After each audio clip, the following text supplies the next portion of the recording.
أعوذ بالله من الشيطان الرجيم. بسم الله الرحمن الرحيم.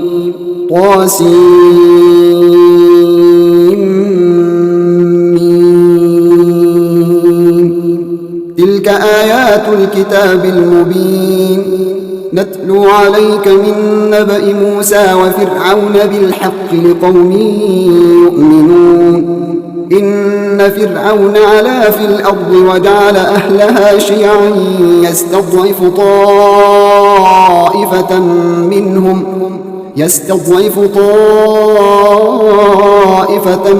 منهم يذبح أبناءهم ويستحيي نساءهم إنه كان من المفسدين.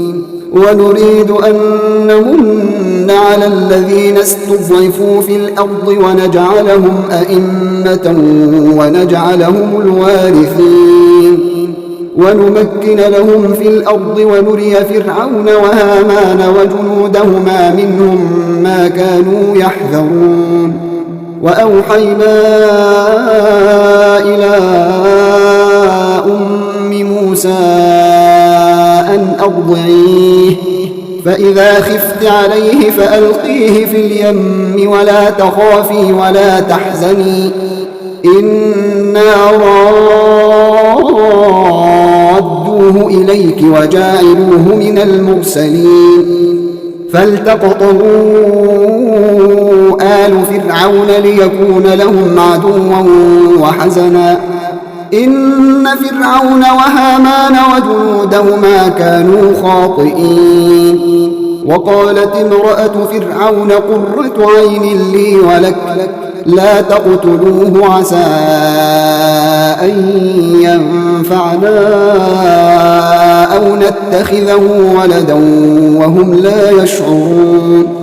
وأصبح فؤاد أم موسى فارغا إن كادت لتبدي به لولا أن ربطنا على قلبها لتكون من المؤمنين. وقالت لأخته قصيه فبصرت به عن جنب وهم لا يشعرون.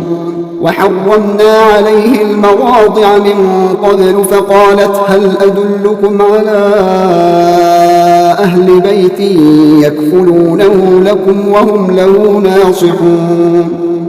فرددناه إلى أمه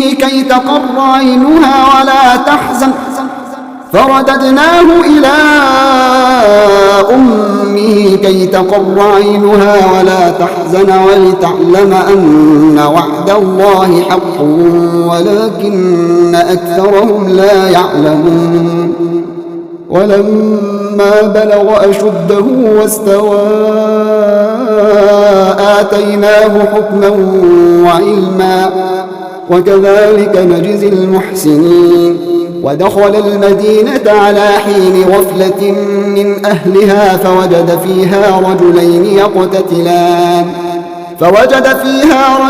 يقتتلان هذا من شيعته وهذا من عدوه فاستغاثه الذي من شيعته على الذي من عدوه فوكزه موسى فقضى عليه قال هذا من عمل الشيطان إنه عدو مضل مبين.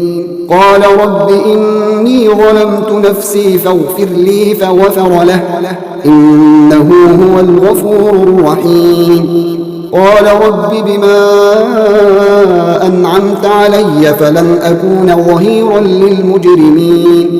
فأصبح في المدينة خائفا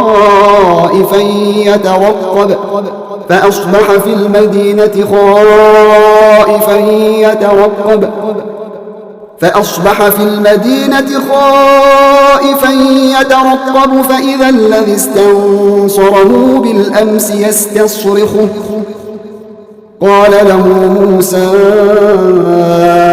إنك لغوي مبين. فلما أن أراد أن يبطش بالذي هو عدو لهما قال يا موسى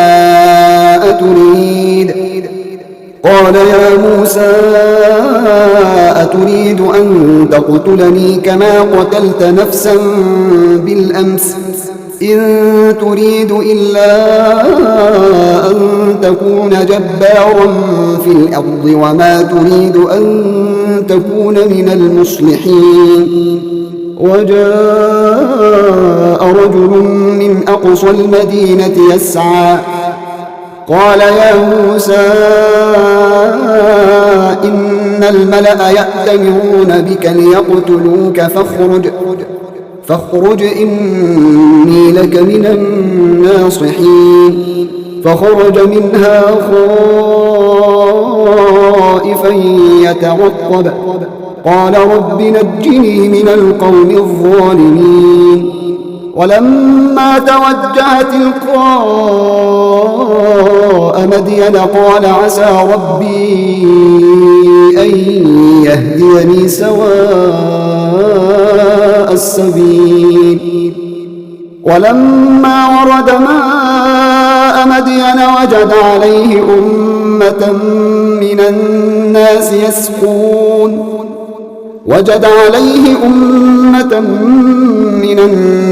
يسقون ووجد من دونهم امرأتين تذودان قال ما خطبكما قالتا لا نسقي حتى يصدر الرعاء وأبونا شيخ كبير. فسقى لهما ثم تولى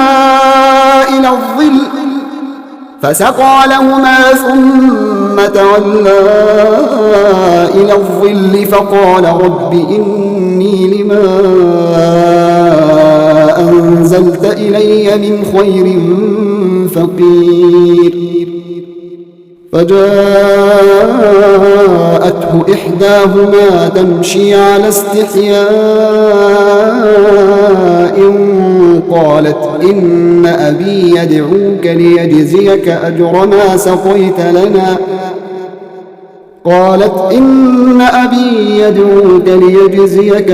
ما سقيت لنا فلما جاءه وقص عليه القصص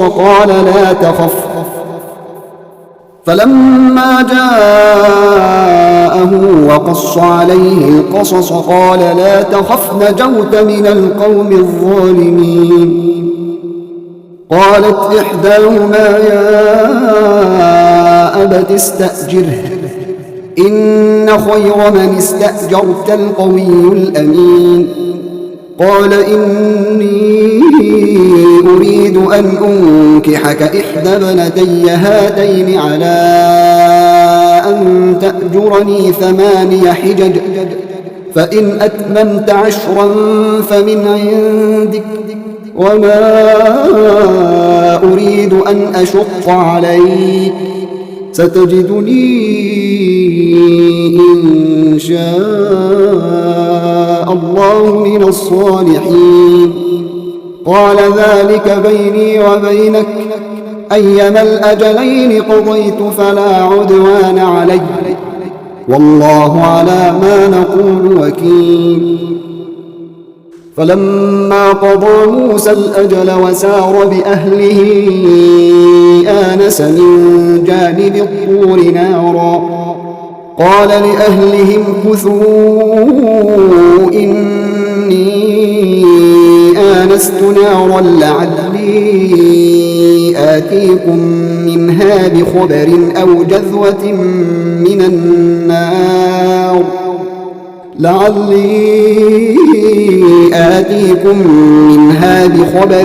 جذوة من النار لعلكم تصطلون. فلما أتاها نودي من شاطئ الوادي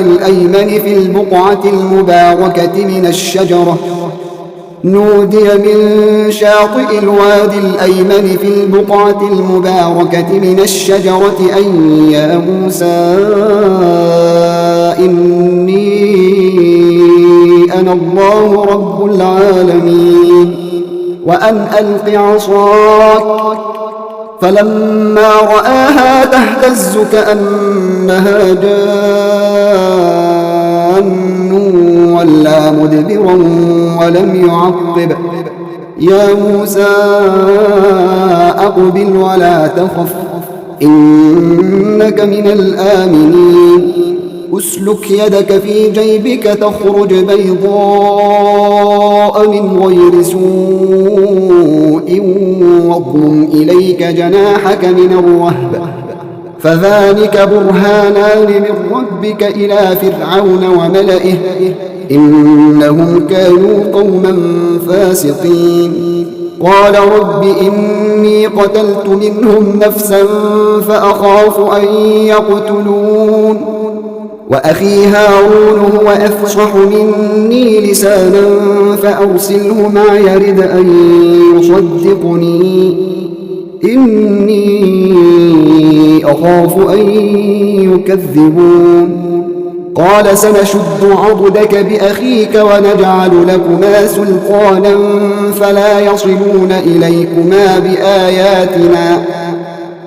فلا يصلون إليكما بآياتنا أنتما ومن اتبعكما الغالبون فلما جاء موسى بآياتنا بينات قالوا ما هذا إلا سحر مفترى وما سمعنا بهذا في آبائنا الأولين وقال موسى ربي أعلم بمن جاء بالهدى من عنده ومن تكون له عاقبة الدار إنه لا يفلح الظالمون وقال فرعون يا أيها الملأ ما علمت لكم من إله غيري فأوقد لي يا هامان على الطين فاجعل لي صرحا لعلي أطلع إلى إله موسى وإني لأظنه من الكاذبين واستكبر هو وجنوده في الأرض بغير الحق وظنوا أنهم إلينا لا يرجعون فأخذناه وجنوده فنبذناهم في اليم فانظر كيف كان عاقبة الظالمين وجعلناهم أئمة يدعون إلى النار ويوم القيامة لا ينصرون وأتبعناهم في هذه الدنيا لعنة ويوم القيامة هم من المقبوحين ولقد آتينا موسى الكتاب من بعد ما أهلكنا القرون الأولى بصائر للناس وهدى ورحمة لعلهم يتذكرون وما كنت بجانب الغربي إذ قضينا إلى موسى الأمر وما كنت من الشاهدين ولكننا أنشأنا قرونا فتطاول عليهم العمر وما كنت ثاويا في أهل مدين تتلو عليهم آياتنا ولكننا كنا مرسلين وما كنت بجانب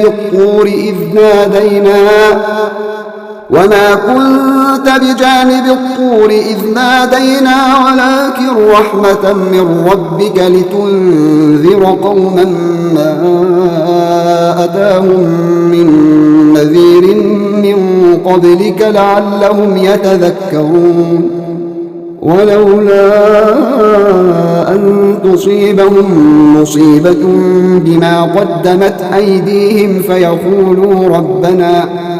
فيقولوا ربنا لولا أرسلت إلينا رسولا فنتبع آياتك ونكون من المؤمنين. فلما جاءهم الحق من عندنا قالوا لولا أوتي مثل ما أوتي موسى أولم يكفروا بما أوتي موسى من قبل. قالوا سحران تظاهرا وقالوا إنا بكل كافرون. قل فأتوا بكتاب من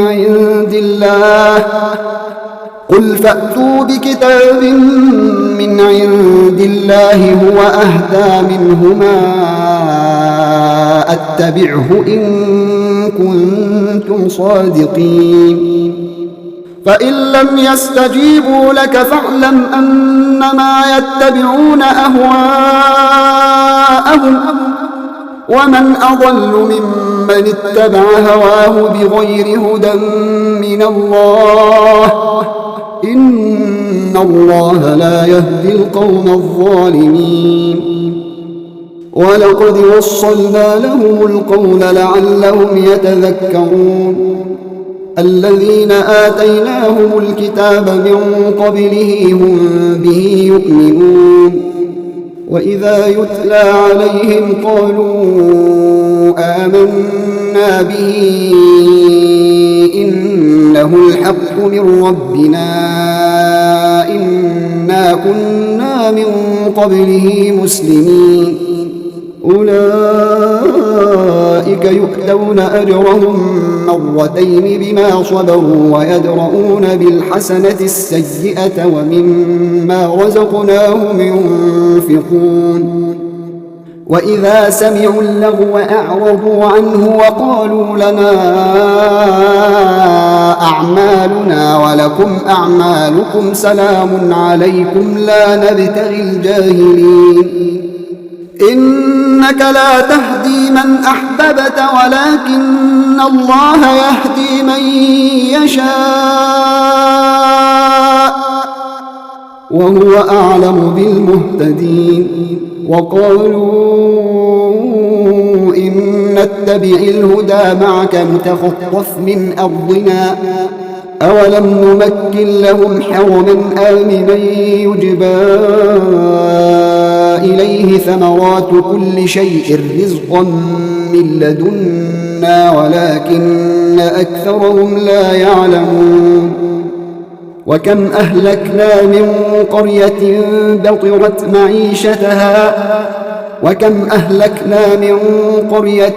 بطرت معيشتها فتلك مساكنهم لم تسكن من بعدهم إلا قليلا وكنا نحن الوارثين. وما كان ربك مهلك القرى حتى يبعث في أمها رسولا يتلو عليهم آياتنا وما كنا مهلك القرى إلا وأهلها ظالمون. وما أوتيتم من شيء فمتاع الحياة الدنيا وزينتها وما عند الله خير وأبقى أفلا تعقلون. أفمن وعدناه وعدا حسنا فهو لاقيه كمن متعناه متاع الحياة الدنيا ثم هو يوم القيامة من المحضرين. ويوم يناديهم فيقول أين شركائي الذين كنتم تزعمون. قال الذين حق عليهم القول ربنا هؤلاء الذين أغويناهم كما غوينا تبرأنا إليك ما كانوا إيانا يعبدون. وقيل ادعوا شركاءكم فدعوهم فلم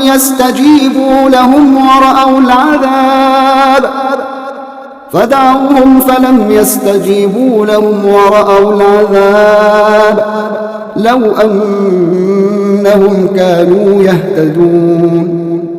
ويوم يناديهم فيقول ماذا أجبتم المرسلين فعميت عليهم الأنباء يومئذ فهم لا يتساءلون. فأما من تاب وآمن وعمل صالحا فعسى أن يكون من المفلحين. وربك يخلق ما يشاء ويختار ما كان لهم الخيرة سبحان الله وتعالى عما يشركون. وربك يعلم ما تكن صدورهم وما يعلنون وهو الله لا إله إلا هو له الحمد في الأولى والآخرة وله الحكم وإليه ترجعون. قل أرأيتم إن جعل الله عليكم الليل سرمدا إلى يوم القيامة من إله غير الله يأتيكم بضياء أفلا تسمعون. قل أرأيتم إن جعل الله عليكم النهار سرمدا إلى يوم القيامة من إله غير الله يأتيكم بليل تسكنون فيه أفلا تبصرون. ومن رحمته جعل لكم الليل والنهار ومن رحمته أعوذ بالله من الشيطان الرجيم بسم الله الرحمن الرحيم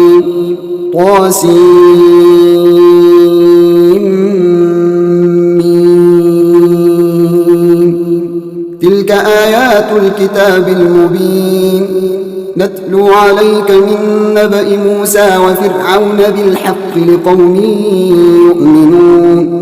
إن فرعون علا في الأرض وجعل أهلها شيعا يستضعف طائفة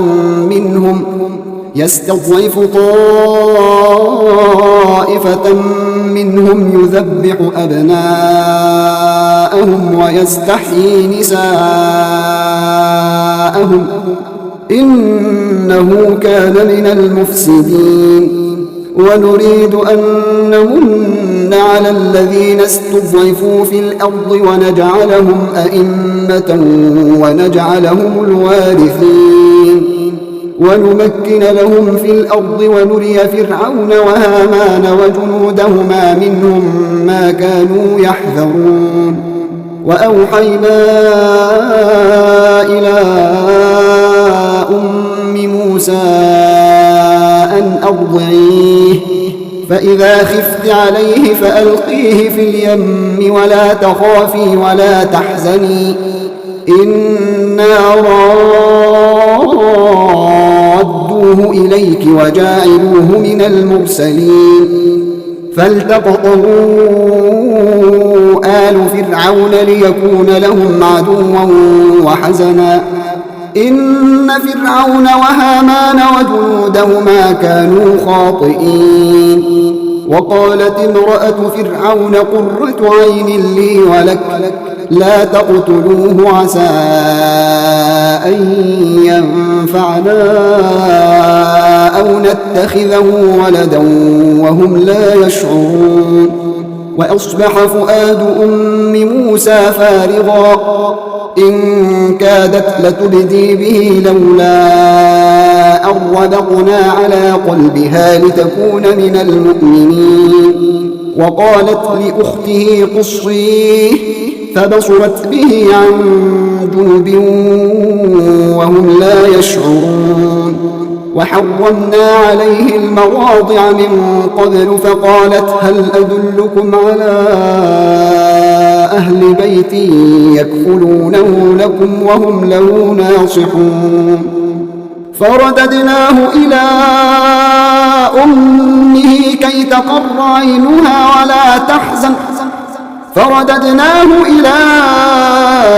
أمه كي تقر عينها ولا تحزن ولتعلم أن وعد الله حق ولكن أكثرهم لا يعلمون ولما بلغ أشده واستوى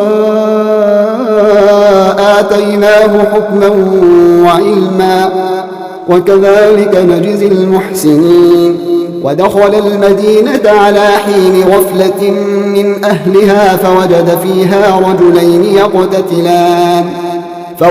فيها رجلين يقتتلان هذا من شيعته وهذا من عدوه فاستغاثه الذي من شيعته على الذي من عدوه فوكزه موسى فقضى عليه قال هذا من عمل الشيطان إنه عدو مضل مبين قال رب إني ظلمت نفسي فاغفر لي فغفر له إنه هو الغفور الرحيم قال رب بما أنعمت علي فلن أكون ظهيرا للمجرمين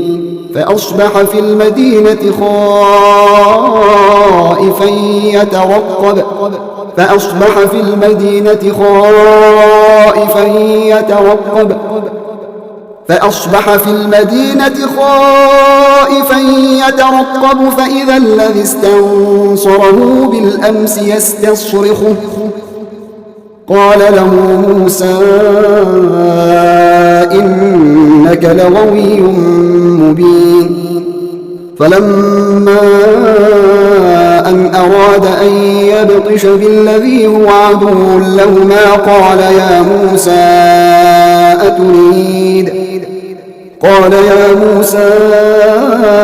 أتريد أن تقتلني كما قتلت نفسا بالأمس إن تريد